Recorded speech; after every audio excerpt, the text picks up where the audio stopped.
दिल्ली का मुख्यमंत्री अरविंद केजरीवाल सपने देख रहा है प्रधानमंत्री का, और उनको लगता है कि प्रधानमंत्री जी को गाली दे करके, उनका अपमान कर करके वो प्रधानमंत्री की कुर्सी पर बैठ जाएंगे। केवल उनका एक सूत्री कार्यक्रम चल रहा है। आप दिल्ली के डेवलपमेंट की बात नहीं करते, आप ये नहीं बोलते कि शराब घोटाला क्यों हुआ, कैसे हुआ, कितने पैसे का लेन देन हुआ, लेकिन आप शिक्षा शिक्षा शिक्षा। अरविंद केजरीवाल जी, आप में थोड़ी सी भी नैतिकता है तो आपने जो सीबीआई ने आपको 56 के करीब जो सवाल पूछे हैं, उन सवालों को आप पब्लिक में सार्वजनिक करिए ना। अरविंद केजरीवाल पढ़ा लिखा होने के बाद भी कुपड़ कहते हैं। कुपड़ मतलब जो पढ़ा लिखा है लेकिन अनपढ़ से भी गंवार है। पंजाब का मुख्यमंत्री है भगवत मान, वो 12वीं पास है।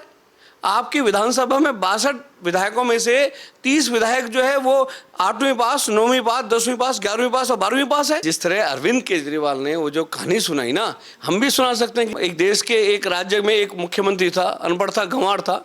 अली बाबा 40 छोड़ के आपने कहानी सुनी होगी, ये वही है। अरविंद केजरीवाल को अपने पापों के बारे में नहीं पता, वो केवल प्रधानमंत्री के सपने देखना। नमस्कार, स्वागत है आपका हमारे चैनल पर। मैं हूं आपके साथ शेरिन।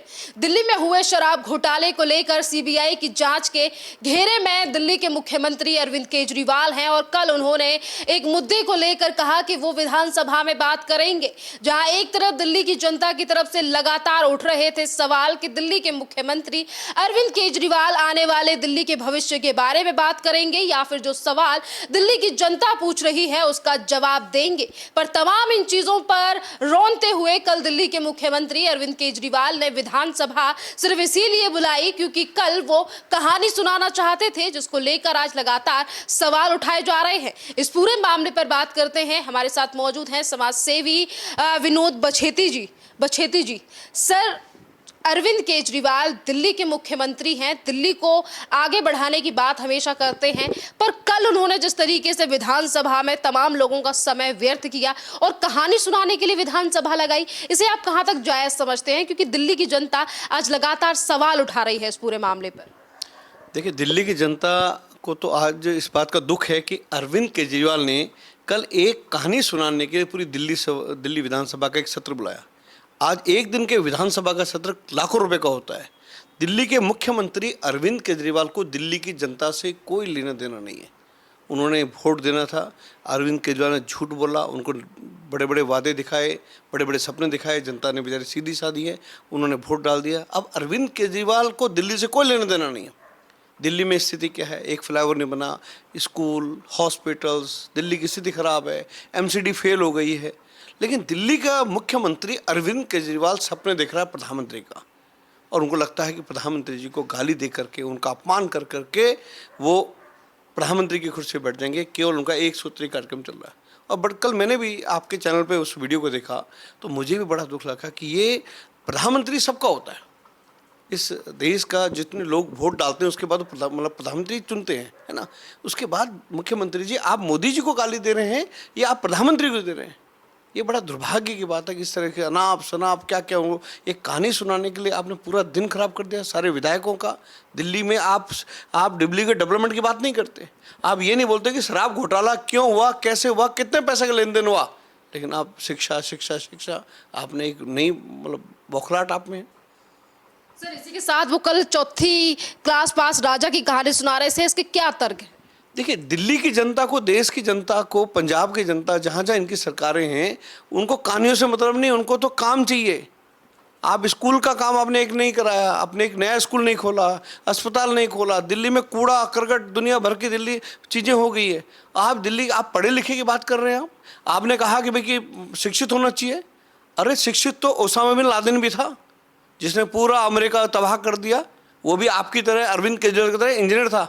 ओसामा अलकायदा का जो नंबर 2 था, वो डॉक्टर था, बच्चों को डॉक्टर था। उसने कितने केमिकल बम बनाए जिससे कितने लोग मारे गए, वो भी पढ़ा लिखा था।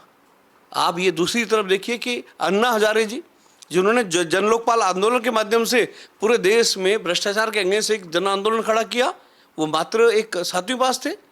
बात यह शिक्षा की नहीं है, बात अरविंद केजरीवाल के अपने जो घोटाले हैं, अपनी जो चोरियां हैं, जो इनके शराब घोटाला हो गया, शिक्षा में जो स्कूलों के निर्माण के घोटाले हो गए, जो जल बोर्ड का घोटाला हो गया, जो और घोटाले हो गए, उन घोटालों को दबाने के लिए केवल अपने आप को हाईलाइट करना, अपनी चोरियों को छुपाना। इनके नंबर 2, नंबर 3 इनके जेल में है। सीबीआई ने जो परसों 56 से ज़्यादा सवाल पूछे, अरविंद केजरीवाल जी, आप में थोड़ी सी भी नैतिकता है तो आपने जो सीबीआई ने आपको 56 के करीब जो सवाल पूछे हैं, उन सवालों को आप पब्लिक में सार्वजनिक करिए ना। आपको बौखलाहट तो केवल सीबीआई ने है। आप ये तो तय है कि अरविंद केजरीवाल देखो दिल्ली के मुख्यमंत्री है, हजारों करोड़ रुपए का घोटाला हुआ, उसके मेन जो सूत्रधार है, जो उसके जो देखिए जो सिग्नेचर जो किया वो तो मुख्यमंत्री मनीष सिसोदिया ने किया, लेकिन जो मेन सूत्रधार है, जो उसका माफिया है, जिसका सरगना है, वो अरविंद केजरीवाल है। और अरविंद केजरीवाल को तय है कि मैं कल नहीं तो परसों जेल मुझे जाना ही है, लेकिन पब्लिक को कैसे गुमराह किया जाए, कैसे इन चीज़ों में। लेकिन दिल्ली और देश की जनता इन चीज़ों को समझ चुकी है। लेकिन दुख इस बात का है कि आप प्रधानमंत्री जी को आज़ादी के बाद मुझे नहीं लगता कि देश की राजनीति में किसी भी पार्टी के किसी नेता ने, किसी मुख्यमंत्री ने, किसी मंत्री ने प्रधानमंत्री को इस तरह अटैक किया हो।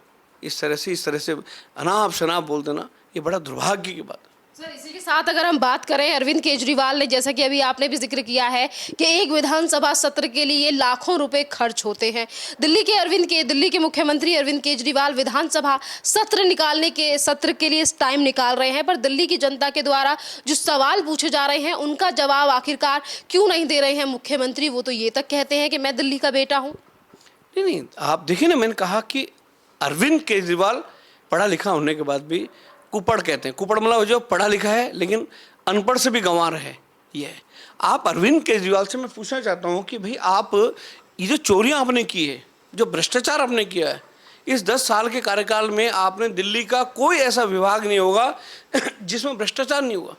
कितनी बड़ी शर्म की बात है कि इस मतलब अरविंद केजरीवाल के नंबर 2, नंबर 3 जेल में है। ये बौखलाहट उसकी बात की।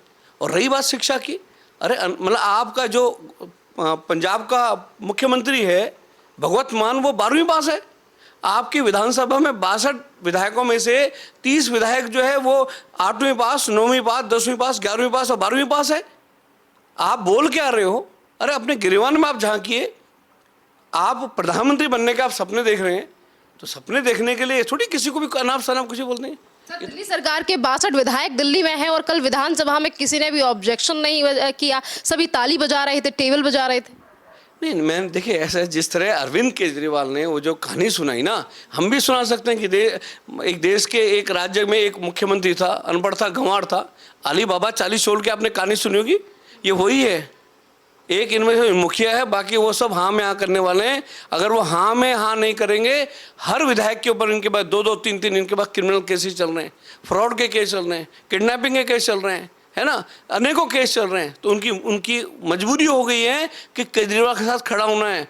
नहीं तो उनको पता है कि हमारे जिस तरह से हमारे जो केसेस चल रहे हैं, उन केसेस में हमारा नंबर भी आएगा। आना तो देखो तय है, क्योंकि जिस तरह से इन्होंने अपने अपने क्षेत्रों में जो भ्रष्टाचार, चोरियां, अब देखिए निगम के चुनाव में आपने देखा होगा, आपके चैनल पे मैंने देखा कि एक विधायक को उसने क्या हुआ, पार्षदों से उसने टिकटों के पैसे ले लिए, एक वार्ड की टिकट, और 3 लोगों से पैसे ले लिए। पब्लिक गई उस विधायक के, नहीं, आम आदमी पार्टी के विधायक था। इनका जो पार्षद ताहिर हुसैन, आप जानते हैं ना, उस ताहिर हुसैन की गई है और 9वीं पास भी नहीं है। और जो 2020 में जो सीलमपुर में दंगे हुए थे, कितने लोग मारे गए, वो उनके पीछे किसका हाथ था? अरविंद केजरीवाल का। तो अरविंद केजरीवाल को अपने पापों के बारे में नहीं पता, वो केवल प्रधानमंत्री के सपने देखना। और ये बड़ा दुर्भाग्य की बात है कि अरविंद केजरीवाल जिस आत्मविश्वास से मोदी जी को जो ये अनाप शनाप बोलता है, ये अरविंद केजरीवाल के शब्द नहीं है। ये क्योंकि कहीं मुझे लगता है कि किसी ऐसे देश के जो है, जो हमारे किसी पड़ोसी राज्य है जिसकी शय। एक और मैं आपके चैनल से मैं निवेदन करना चाहता हूँ कि 2011-12 के बाद इनकी जो एनजीओ है, जिस एनजीओ की बात अक्सर अरविंद केजरीवाल करता है, उसको कितनी फंडिंग हुई, किस देश से हुई, उस फंडिंग की जरूर जांच होनी चाहिए। सर, एमसीडी में आज आम आदमी पार्टी की सरकार है, आज एमसीडी पे बात क्यों नहीं करते हैं दिल्ली के मुख्यमंत्री? नहीं, आप मैं वही कह रहा हूँ कि आज एमसीडी में देखिए जगह जगह आप कूड़े के ढेर पड़े हुए हैं, आप सफाई का इतना बुरा हाल है, लेकिन दिल्ली की चिंता कौन करेगा? अरविंद केजरीवाल जी को तो राष्ट्रीय राजनीति से वो तो पूरा राजनीतिक टूरिज्म पे गए हुए हैं। जिस तरह से दिल्ली में इनके पार्षद आपस में, विधायकों में तालमेल नहीं है, दिल्ली को देखने वाला कोई नहीं है। आज इनके जितने जो मंत्री है, चाहे सौरभ भारद्वाज हो, वो इनको प्रवक्ता बने हुए हैं, अतिशी जी हो, वो इनकी प्रवक्ता बनी हुई है। इनके मंत्री कौन है? कोई भी मंत्री नहीं है। दिल्ली की जनता को तो इन्होंने बिल्कुल ऐसे कर रखा है जैसे बिल्कुल अनाथ के रूप में कर रखा है। दिल्ली का तो इन्होंने, चाहे शराब हो, भ्रष्टाचार में हो, पूरी दिल्ली डूब गई है। तो ये बड़ा दुर्भाग्य की बात है। सरीन जी की दिल्ली की स्थिति खराब है और अरविंद केजरीवाल जी की बौखलाहट है। सीबीआई के उनके जो सवाल थे, उन सवालों के जवाब नहीं दे पाए। उनको लगता है कि अब मेरे पास एक ही है, दिल्ली विधानसभा है, उस विधानसभा में अपना अपना गुस्सा उतारूं, ये उनका गुस्सा है और उनको तय है कि उनको इस भ्रष्टाचार में उनको कोई नहीं बचा सकता। देखिए, जिस तरह अरविंद केजरीवाल ने विधानसभा में कल कहानी सुनाई, भविष्य में लोग सुनाया करते थे कि प्रदेश का एक मुख्यमंत्री था, उसके लेफ्ट राइट वो जेल गया, मुखिया भी जेल में गया और भ्रष्टाचार में सब लोग लिप्त थे। तो ये बात अरविंद केजरीवाल के विधायक, इनके पार्षद और ये देश की जनता सुनाएगी। क्योंकि जब क्या तो सरीन जी, जब किसी भी दीपक जब बुझने वाला होता है, उसकी लौ बड़ी तेज से जलती है और फटफट फटफट करती है। अब अरविंद केजरीवाल की स्थिति वही है। जो बौखलाहट आप देखिए पिछले 10-12 दिन में, जिस तरह अनाप शनाप बोलना, ये करना वो करना, वो चोरियां पकड़ेंगे। उन्हें पता कभी भी मैं अंदर जा सकता हूं और इस पार्टी की अंत की शुरुआत हो गई।